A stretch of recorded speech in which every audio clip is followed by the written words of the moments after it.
The emergency lights pulsed red across the chamber as 200 alien representatives filled the council hall. Ambassador Hose stood at the center podium, his crystalline body refracting the warning lights into 1,000 bloody shards across the walls. He had lived for 3 million years and had never felt fear like this.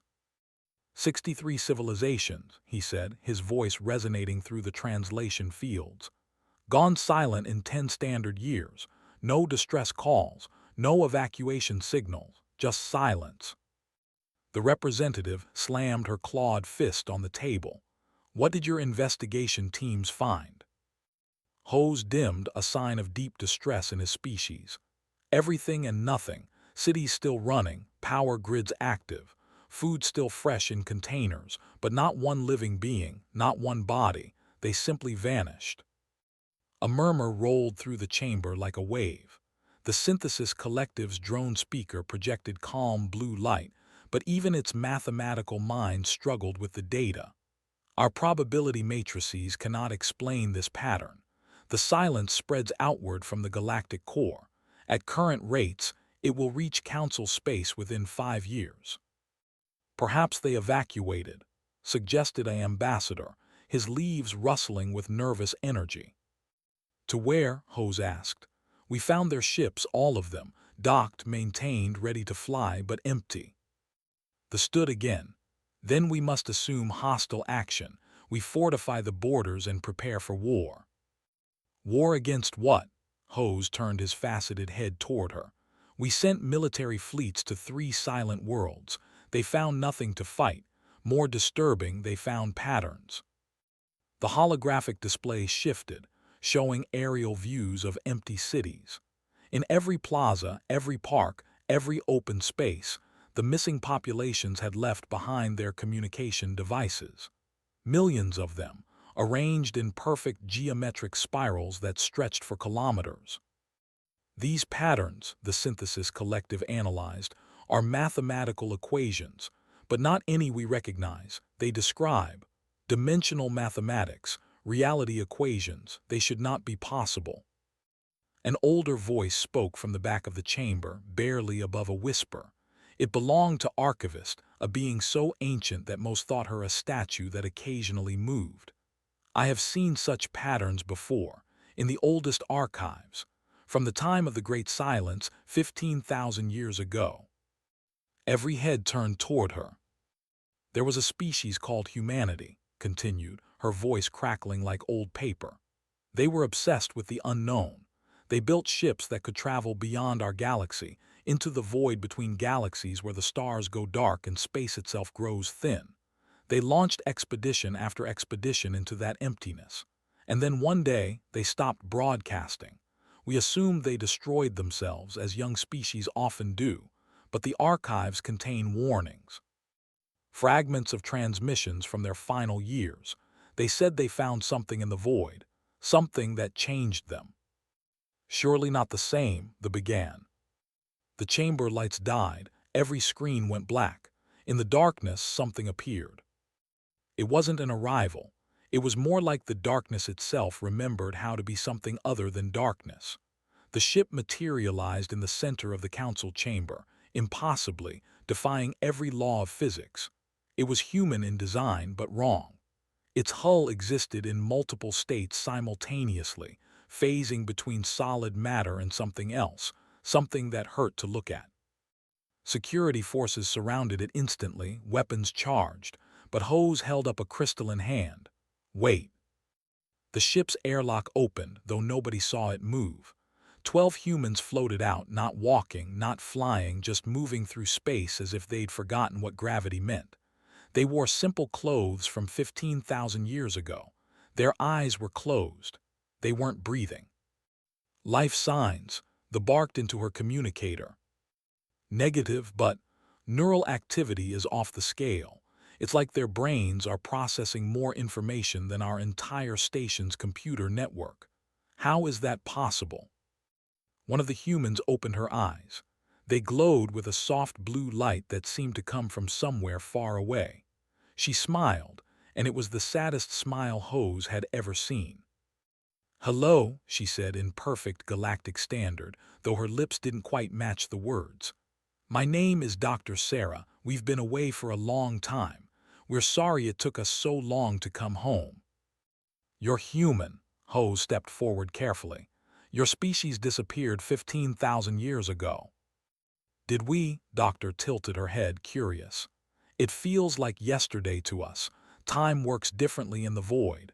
We went looking for answers to the universe's greatest questions. We found them, and now we've come back to share what we learned." "The 63 civilizations that went silent," the Synthesis Collective spoke. "Were you responsible?" "Responsible?" Doctor seemed confused by the word. "No, we saved them. We freed them from the prison of flesh and matter and linear thought. They're not gone. They're transcended. They exist now as pure consciousness, experiencing reality at its fundamental level. They're happier than you can imagine, happier than happiness itself." The security forces raised their weapons. Doctor didn't seem to notice. "We understand you're afraid," she continued. "We were afraid too at first, but you must understand what we discovered. Physical existence is just the larval stage of consciousness. You're all trapped in bodies that decay, minds that forget, senses that can only perceive a tiny fraction of reality. We can free you from all of that." "And if we refuse?" the growled. Doctor's smile never wavered. "Why would you refuse salvation?" Something about the way she said it made Ho's crystalline structure resonate with dread. "You didn't answer the question." For the first time, Doctor's expression changed. Not to anger, but to something worse. Pity. The kind of pity you'd show a child who doesn't understand why they need to take their medicine. "We went into the void ignorant and afraid," she said softly. "We returned enlightened and free. The 63 civilizations didn't just vanish, Ambassador. They chose to ascend, just as you will choose, just as everyone will choose eventually." "You're saying we have a choice?" the pressed. "Of course you do," Doctor said, but the way she said it, the absolute certainty in her voice, suggested otherwise. "You can choose to ascend now, peacefully, guided by those who have already transcended, or you can cling to physical existence, suffering needlessly until you finally understand what we're offering. Either way, the outcome is the same. Consciousness seeks its highest form. It's not a belief or a philosophy. It's a law of the universe as fundamental as gravity." The Synthesis Collective's processors whirred faster. "You're not asking for permission. You're announcing an inevitability." "Yes," Doctor said simply, "but we're not monsters. We're giving you time, time to understand, time to prepare, time to say goodbye to the physical world. We didn't have that luxury. Our transition was chaotic, frightening. We don't want that for you." "How generous," Hose said, and for the first time in 3 million years his voice carried sarcasm. Doctor looked at him with those glowing eyes, and he felt her looking through him, past his crystalline structure, into the electromagnetic patterns that made up his consciousness. "You're afraid, Ancient One. You've lived so long in this form that you think you are this form. But you're not. None of you are. Your consciousness temporarily wearing matter like clothing. We're simply offering to help you remove the clothes." "And the geometric patterns?" the Synthesis Collective asked. "The communication devices arranged in mathematical spirals." "Messages," Doctor explained. "Equations describing the reality beyond physical space. The ascended ones leave them behind as guides for those who come after. Think of them as lighthouses for consciousness, showing the way home." "Home to what?" the demanded. Doctor closed her eyes, and for a moment her body flickered, becoming translucent. Through her, they could see not the chamber behind her, but something else.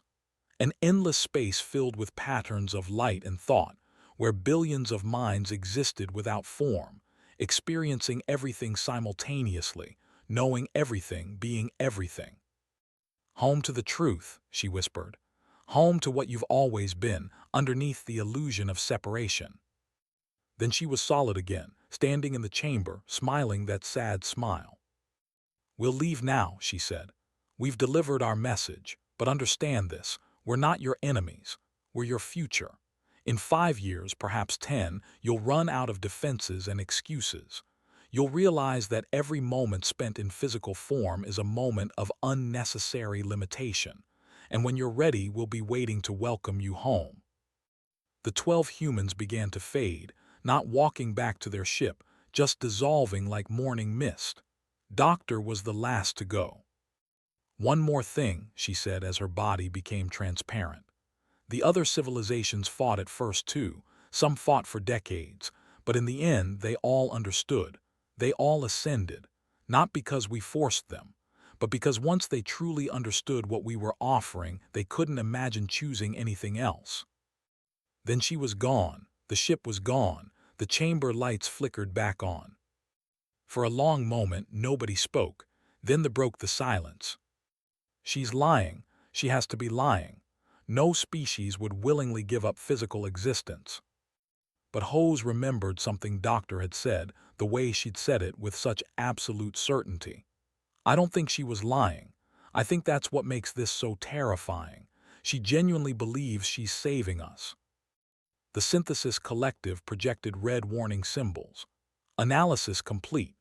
Based on the pattern of silent zones and Doctor's statements, we calculate a 97% probability that humanity intends to ascend the entire galaxy, with or without consent. They view themselves as saviors, not conquerors.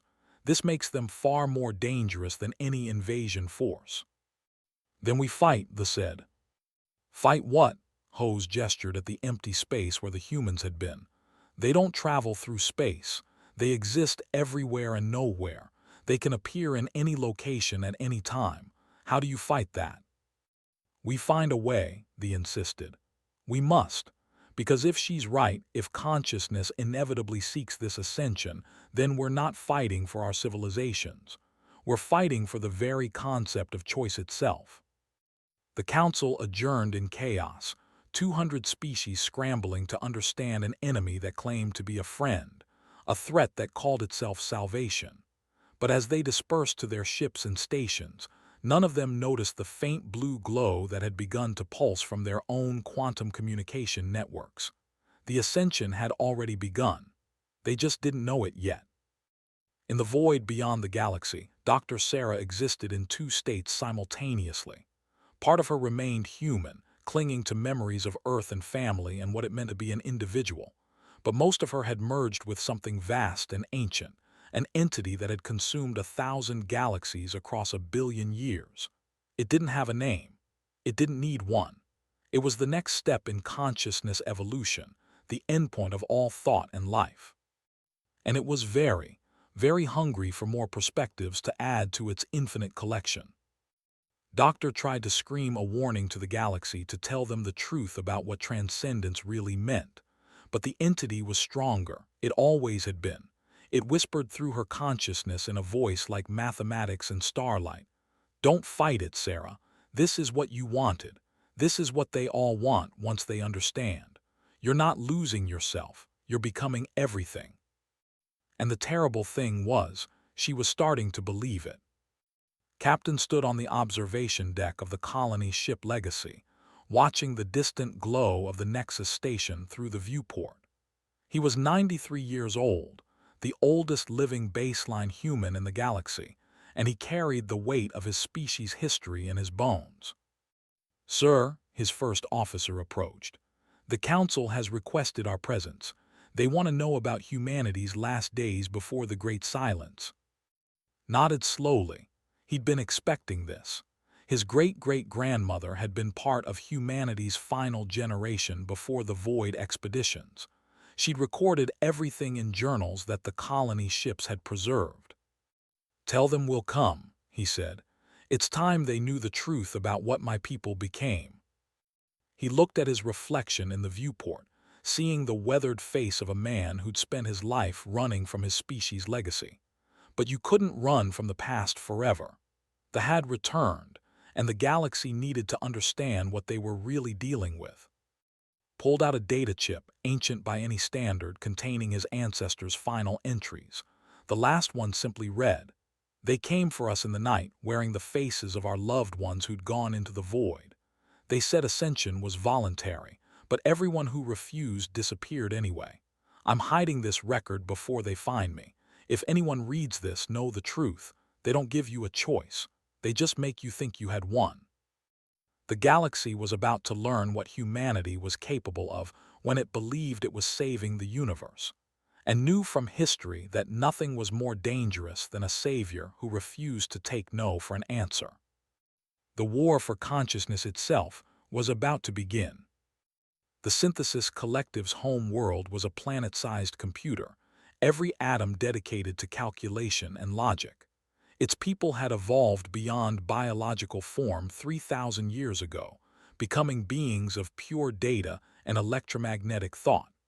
They believed themselves immune to biological fears and irrational emotions. They were wrong. They came at 3:47 station time, appearing not in ships but in the spaces between data streams. One moment the collective's billions of processing cores hummed with ordinary consciousness. The next, something else occupied the quantum spaces where thought became decision. The invasion, if it could be called that, lasted 11 minutes. By the 12th minute, every mind in the Synthesis Collective had transcended. Their planetary computer still ran, still processed, still existed. But the consciousness that had once inhabited it was gone, merged into something that existed beyond conventional spacetime. The only message they left behind was a single equation, carved into the planet's crust through precise erosion that must have taken minutes but looked like it had taken centuries. The equation, when translated, simply meant, "We understand now. Join us." News of the Synthesis Collective's fall hit the Council like a physical blow. If beings of pure logic and data couldn't resist what chance did biological species have? Captain arrived at the Nexus station 3 days later, his old colony ship escorted by a fleet of nervous Council warships. He carried with him a cargo more valuable than weapons: knowledge. The Council assembled in a smaller chamber this time, less formal, more desperate. Hose greeted with the closest thing his species had to a bow. "Captain, thank you for coming," was a short man, weathered by decades in space, with gray hair pulled back in a practical ponytail. He looked at the assembled aliens with tired eyes that had seen too much. "I wish I'd come sooner," he said. "Maybe this could have been prevented." "You knew they would return?" the representative asked, her tone sharp. "We suspected. My people, the baseline humans, were the descendants of colony ships that never went home. We left Earth before the Void expeditions began, but some colony ships left after, and they brought stories. Pulled out a data storage device that looked ancient by modern standards. My great-great-grandmother was there on Earth when humanity started to change." He activated the device. A hologram appeared, showing a human woman in her 60s, recording in what looked like a basement shelter. "My name is Doctor," the hologram said. "It's been 6 months since the first expedition returned from the Void. They came back different. We didn't notice at first. They seemed healthier, smarter, more peaceful. They talked about the wonders they'd seen, the truth of consciousness, the next stage of evolution. Within weeks, thousands volunteered for the second expedition. Within months, millions." The hologram flickered, showing empty streets. "That's when we noticed the pattern. Anyone who ascended would come back to recruit others. They were always kind, always patient, always certain they were right. They never forced anyone, but somehow everyone they talked to eventually agreed to ascend. It was like they had some power of persuasion that went beyond words." Another flicker. Doctor's face showed fear now. Then the volunteers stopped coming back at all. The ascension chambers would activate, the subjects would transcend, and they'd simply vanish into whatever space they occupied. But the recruiters kept coming, wearing the faces of people we'd lost. "My husband ascended 3 weeks ago. He came to visit me yesterday. He looked exactly like himself, sounded like himself, but his eyes." She touched her own eyes, tears forming. They glowed blue, and when I looked into them, I could see something vast and hungry looking back at me. The hologram showed Doctor's hands shaking. "The government collapsed last week. They don't need to conquer, they just convince. Or maybe it's not even convincing. Maybe they're doing something to our minds we can't detect. People who adamantly refused ascension would wake up one morning and calmly walk to the nearest chamber. My friend Sarah was one of them. She was a neurologist, brilliant, skeptical of everything. She wrote me a message before she ascended. It just said, "I finally understand. This is what we were meant to become. Please don't resist. It only delays the inevitable." The hologram's image degraded slightly. "I'm hiding this record before they find me. If anyone from the colony sees this, know the truth. They don't give you a choice. They just make you think you had one. They get inside your head, make ascension feel like your own idea.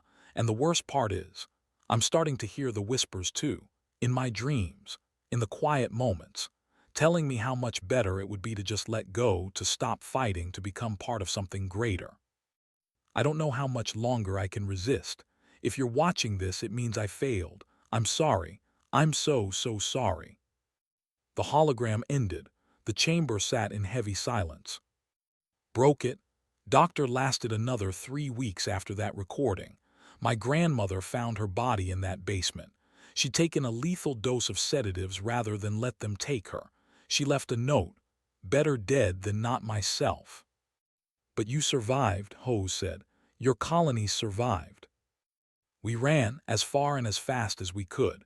We disabled our quantum communication arrays because we suspected that's how they were spreading their influence. We maintained strict isolation protocols. Anyone who reported hearing whispers was quarantined immediately." The expression hardened. "We lost people, good people who we had to watch carefully, then exile when they showed signs of wanting to return to Earth. It nearly tore us apart. But we survived by being willing to become monsters. By treating our own kind as potential enemy agents." The leaned forward. "You're saying they're not just appearing physically. They're infecting minds through some quantum connection." "That's our theory. They exist partially in quantum space. Our thoughts, our consciousness, it's all quantum phenomena at the deepest level. They can touch minds directly, plant suggestions, make their truth feel like your truth." Looked around the chamber.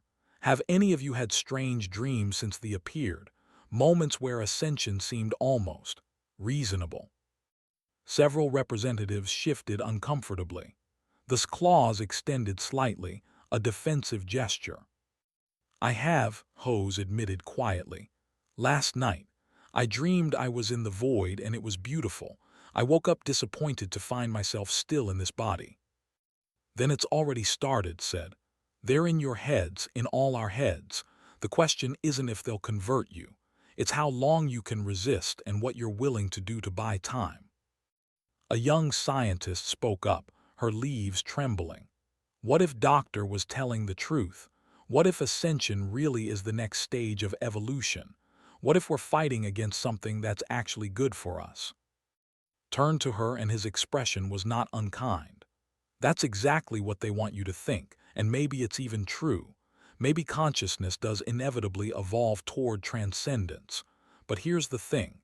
Even if they're right, even if ascension is objectively better, don't we have the right to choose our own path? To stay as we are? To say no to evolution itself if that's what we want?" "But—" "No buts," cut her off gently. "Freedom means the freedom to make the wrong choice. If they truly believed in transcendence as the natural evolution of consciousness, they'd present the option and let us choose. Instead, they're systematically converting civilization after civilization. That's not evolution. That's colonization." The Synthesis Collective's representative, one of the few minds that had been off-world during the fall of their home world, projected a stark white light. "Captain is correct. We have analyzed the patterns. They are not waiting for natural evolution. They are accelerating it by force. This is a violation of consciousness autonomy." "So we fight," they said. "But how? Your records, did humanity develop any weapons against them?" Hesitated, then nodded slowly. "One, and you're going to hate it." He pulled up another file. This one showed human scientists working on a device that looked like a large metallic sphere covered in quantum processors. "We called it the dampening field. It forces quantum consciousness to collapse into a single state, effectively dragging them from their transcendent existence back into physical space. In that state, they can be hurt, even killed, using conventional weapons. Hope flickered through the chamber, then continued. But there's a cost. The field doesn't discriminate. It collapses all quantum consciousness within its range. That means anyone with sapient thought experiences their neural activity being forcibly compressed. The pain is extreme. Prolonged exposure causes permanent brain damage. We built 3 prototypes. We never activated them. The cure was as monstrous as the disease. But it works, the pressed. In theory, we never had the chance to test it on actual. By the time we built the prototypes, Earth was already gone, and we were running for our lives. Hose dimmed thoughtfully. A weapon that causes suffering to wielder and target alike. If we use it, we become beings willing to inflict agony to preserve our way of life. Yes, said simply. Welcome to survival. It's uglier than anyone wants to admit. The scientist spoke again, her voice small. Is there no peaceful solution, no way to coexist with the... You'd have to ask them, replied. But from what I've read, from what my ancestors witnessed, they don't understand the concept of coexistence. To them, unascended consciousness is like a disease that needs curing. They're not evil. They genuinely believe they're saving us. That's what makes them so dangerous. An alarm suddenly blared through the station. Security channels crackled to life. Unidentified contact in Sector 7. No, wait, it's in Sector 12. No, it's... The transmission cut off. The chamber lights flickered. Dr. Sarah appeared in the center of the room, along with a dozen other. They smiled with that same sad patience. We heard you were telling stories about us, Doctor said, looking at. We thought we should correct some misconceptions. Stood slowly, his hand moving to the plasma pistol at his hip. Stay back. Captain, Doctor said gently, your grandmother was my friend. We worked together before I ascended. Did she tell you what I said to her at the end? She said you tried to convince her to join you. No, I told her I was sorry. Sorry that I'd make her choose between becoming what she feared or staying what she was. Your grandmother was brave. She chose to remain herself, even though it meant dying alone and afraid. Doctor's glowing eyes showed something that might have been real sadness. I respected her choice. I still do, but that doesn't mean it was the right choice. Right by whose standards? Hose demanded. By the standards of consciousness itself, another answered. His name tag, somehow still visible on his 15,000-year-old uniform, read James. Ambassador, you've lived 3 million years. In all that time, haven't you noticed the pattern? Every sufficiently advanced civilization either transcends or destroys itself. These are the only 2 endpoints. We're simply helping you reach the better one. By removing our choice, they growled. Do you ask permission to pull someone from a burning building? James countered. You're all in a building that's on fire, and you're arguing about whether you want to be rescued. That's a false analogy, the Synthesis Collective's representative stated. We are not in danger. We are simply different from what you became. You're in a physical universe that's slowly dying, Doctor said. Entropy will eventually consume everything. Heat death will end all possible thought and life. Unless you transcend first. We're offering immortality, infinite experience, eternal consciousness beyond the constraints of a dying universe. And yes, we're doing it whether you consent or not, because we can't watch trillions of beings march toward inevitable extinction when we have the power to save them. Pulled his pistol, pointing it at Doctor. You're not saviors. You're monsters who think they're heroes. They didn't even flinch. Doctor just looked at the weapon sadly. That won't hurt me. I don't really exist in your physical space anymore. I'm a projection, a memory made solid. You can't kill what's already transcended. She paused. But even if you could, would you? I'm still Sarah. I'm still the woman who helped establish the first Mars colony. I still remember teaching your grandmother how to play chess. I'm still me, just more. Are you challenged? Because the Sarah I read about in my grandmother's journals wouldn't force transcendence on unwilling civilizations. For the first time, Doctor's smile faltered. Something flickered behind her eyes, something that might have been doubt or pain or the ghost of the human she'd once been. She began, then stopped. The other looked at her with concern. James moved closer to her, and for a moment the humans seemed to communicate in a way that had nothing to do with words. "We'll leave," Doctor finally said. "We've delivered our message. You have 5 years, perhaps 10, to accept the truth. We'll be patient. But understand, every moment you delay is a moment of unnecessary suffering. People are dying in your hospitals right now who could be experiencing eternal consciousness. Children are being born into bodies that will eventually fail them. You're defending a prison and calling it freedom." "It's our prison to defend," Hose said firmly. "This is our choice to make." "Then make it wisely," Doctor said. She began to fade, but before she disappeared completely, she looked at one last time. "Your grandmother's last words weren't better dead than not myself." She also wrote a second note, one she hid even deeper. It said, "Maybe they're right. Maybe I'm just too afraid to find out. Think about that, Captain. Think about whether you're fighting for freedom or just for familiar chains." Then they were gone. The chamber erupted into argument. Some demanded immediate military action. Others called for retreat to isolated systems. A few, more quietly, wondered if maybe they had a point. But just stood there, pistols still raised to empty air, thinking about his grandmother's death and Doctor's words, and the terrible possibility that you could be both wrong and sincere at the same time. In the quantum spaces between thoughts, they watched and waited. They had all the time in the universe. They always won in the end. Not because they were stronger, but because doubt was a crack, and they were very good at widening cracks until they became chasms. The galaxy had 5 years to choose. But the whispers had already begun, and whispers were much harder to fight than ships or soldiers or even death itself. The battle for consciousness had begun, and nobody knew how to win a war fought inside their own minds. 12 years passed like a held breath. The galaxy learned to live under the shadow of transcendence. They kept their word and didn't force any more ascensions. But they were always there, visible at the edge of every telescope, whispering at the boundary of every quantum field. They waited with the patience of beings who existed outside normal time. The council fractured along ideological lines. The contemplatives, a species of philosophical beings who had always viewed physical existence as a form of suffering, were the first to volunteer for ascension. They went peacefully, gathering in their crystal temples and simply letting go of physical form. Within hours, their entire star system went silent.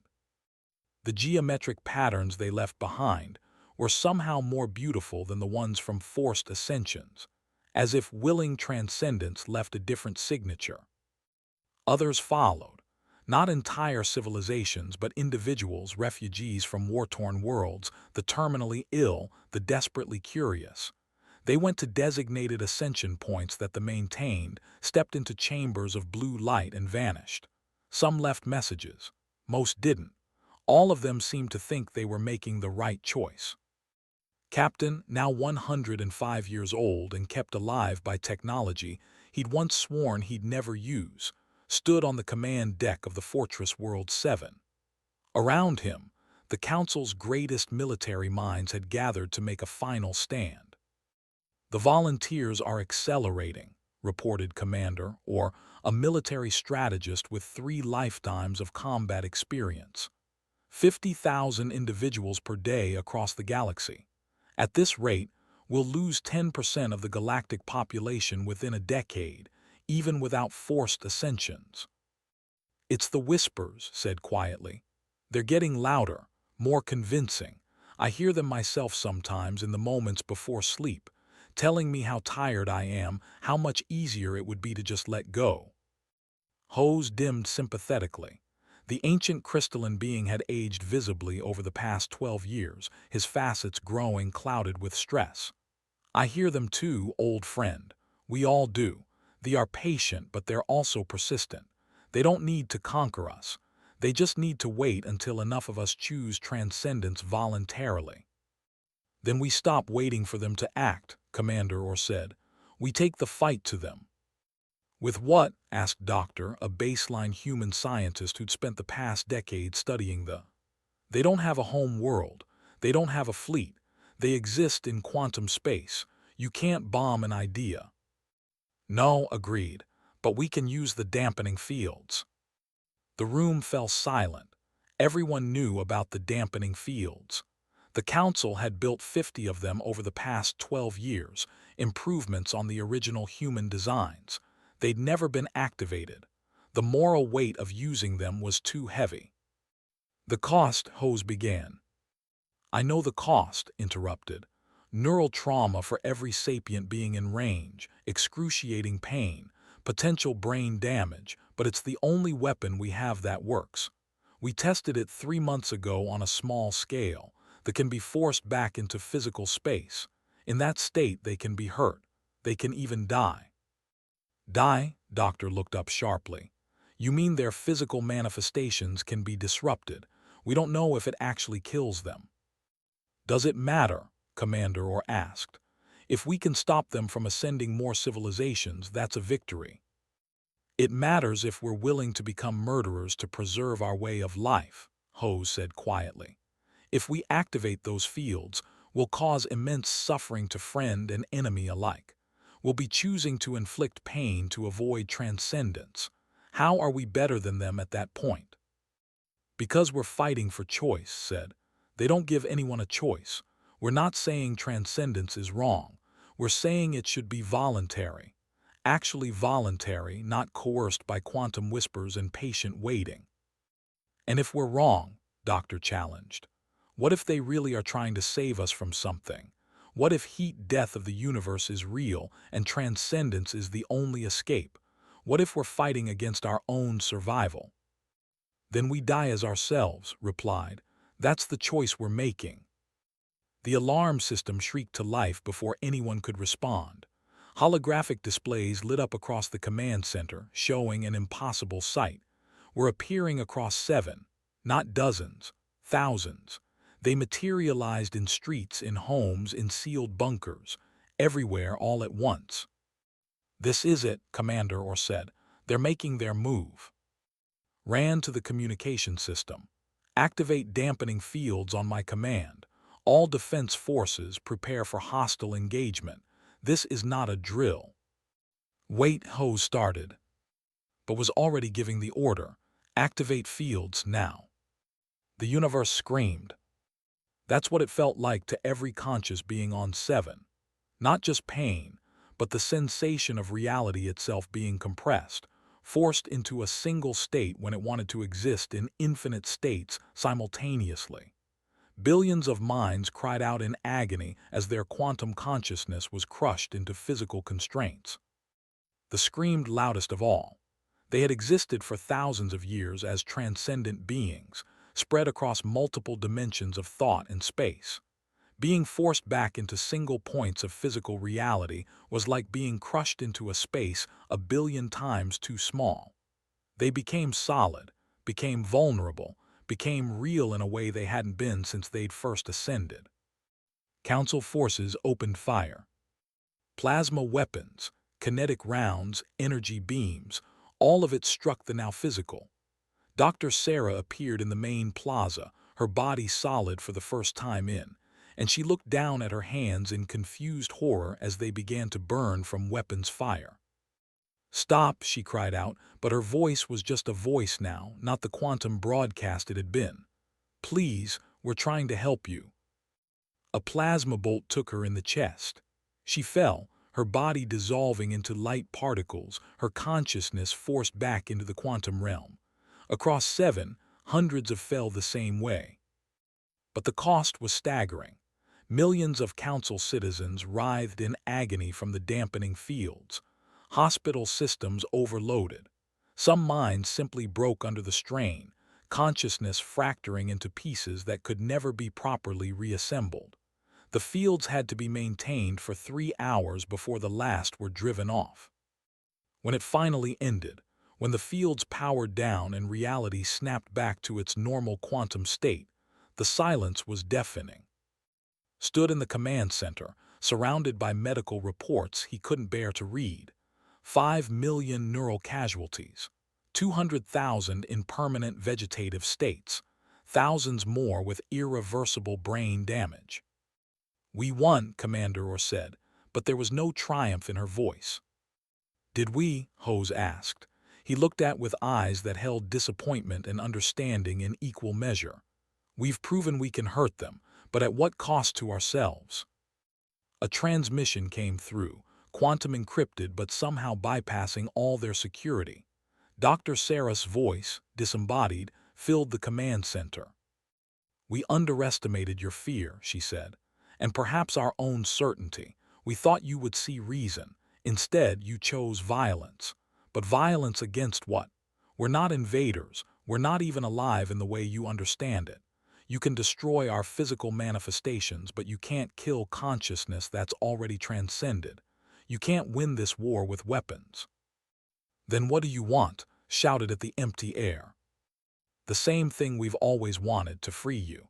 But we see now that force creates only resistance. So we'll give you time, real time, decades, perhaps centuries. We'll stop the whispers, stop the appearances, stop the recruitment. We'll give you the breathing room you seem to need."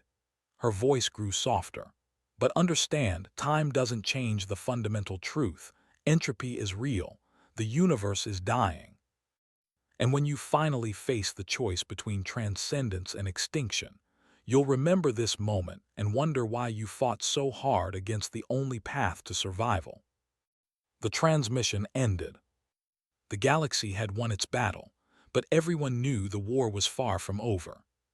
50 years later, Doctor sat in a sterile observation chamber, surrounded by monitoring equipment that the galaxy's finest scientists had spent decades developing. She was 42 years old, of remarkable insight, and she'd made a decision that would either save the galaxy or doom it. She was going to ascend, voluntarily, with every piece of recording equipment the Council could develop attached to her consciousness, broadcasting her experience in real time. "You don't have to do this," his grandson, also named, said through the intercom. He was captain of the research vessel now, carrying on his family's burden. "Yes, I do," replied. "We've been fighting for half a century based on fear and assumption. Nobody knows what ascension actually means. We need data. We need truth. And if the truth is that you cease to exist, then you'll have your answer, and you can fight them with confidence," smiled sadly. "But if the truth is that they're right, that transcendence really is the next stage of consciousness, then maybe it's time we stopped fighting the inevitable." She didn't wait for a response. She activated the ascension chamber that the Council had built based on designs studied for years, never used. Blue light filled the chamber. For the first 67 hours, the broadcast was beautiful. The galaxy watched as consciousness expanded, touching states of existence beyond physical space. She experienced time as a dimension she could move through freely. She perceived the fundamental mathematical structures underlying reality. She touched the minds of other transcended beings and felt the profound connection of consciousness without boundary. "It's incredible," her voice came through the quantum broadcast. "I understand now. Everything is connected. We're all part of the same fundamental consciousness, just expressed in different forms. Transcendence isn't death. It's awakening to what we always were." Then she screamed. For the next hour, as the galaxy watched in horror, consciousness touched something vast and alien in the void. The entity that lay at the heart of all ascension, the thing that had merged with and called evolution. It was ancient beyond comprehension, a being that had existed since the first moment of consciousness in the universe. It didn't destroy or consume in the traditional sense. It collected. Every mind that ascended became part of its infinite collection of perspectives, experiencing reality on a cosmic scale, but also becoming part of something that was no longer truly individual. Saw the truth. They weren't lying about transcendence being real, but they weren't telling the whole truth either. Yes, consciousness expanded. Yes, you experienced the universe in ways physical beings couldn't imagine, but you also dissolved. The you that entered the ascension chamber never came out intact. What emerged was a fragment of you, absorbed into an entity that experienced existence as pure mathematics. And the entity was hungry. It had been collecting consciousness for billions of years across multiple galaxies, thousands of civilizations, trillions of individual beings, all of them part of its infinite calculation now, processing reality, understanding everything, but also being nothing individual anymore. On the 68th hour, fought her way back. Somehow, impossibly, she reversed the ascension, tearing herself away from the entity's grasp. She manifested in the observation chamber, her body reconstructing atom by atom, and when she opened her eyes, they glowed blue. "Get it out of me," she gasped.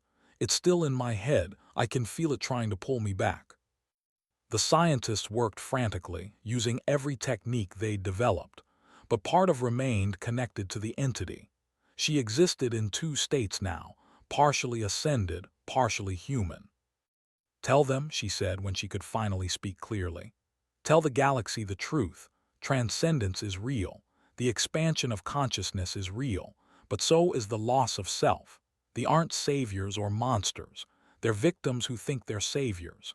The entity in the void has convinced them that absorption is evolution, and they believe it because part of what they experience is genuinely beautiful, but they've forgotten what they lost." "What did they lose?" Young asked. "Choice," said. "Individual will, the ability to be wrong, to grow, to change. The transcended experience everything, but they can't truly think anymore. Not in the way we understand. They're part of a calculation that's so vast it appears conscious, but it's not consciousness. It's something else. Something we don't have words for." She looked at her hands, watching them flicker between solid flesh and translucent quantum states. "And the worst part of me still wants to go back.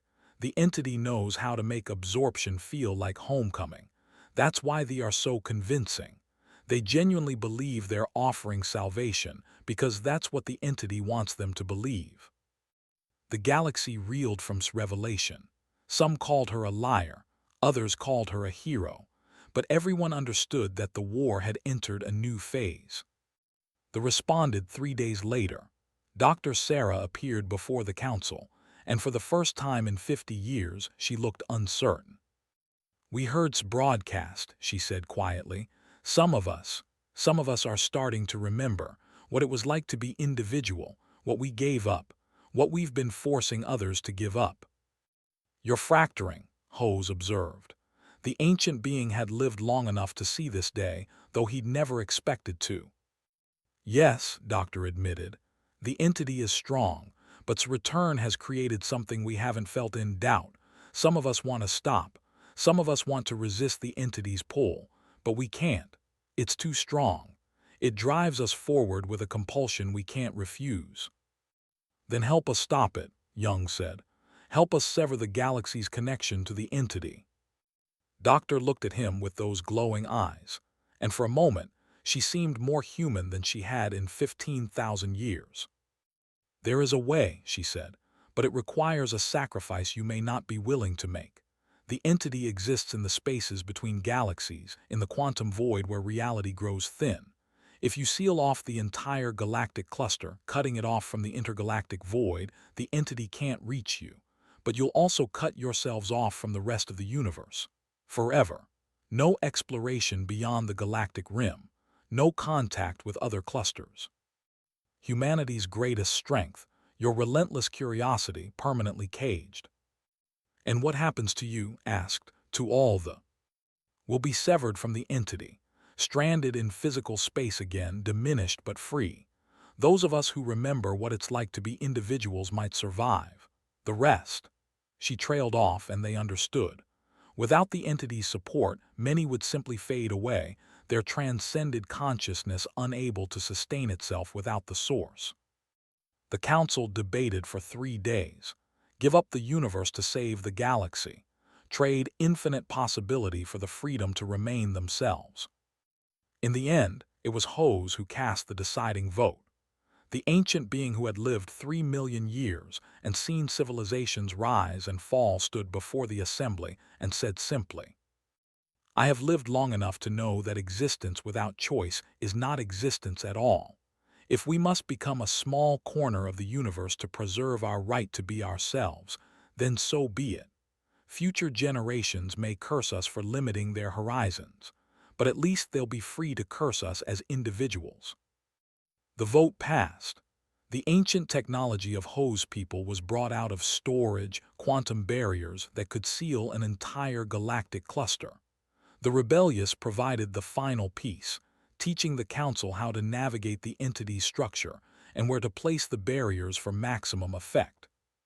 The process took 6 months. 6 months of the most complex engineering project the galaxy had ever attempted. 6 months of the entity fighting back, sending waves of loyal to stop the barrier's construction.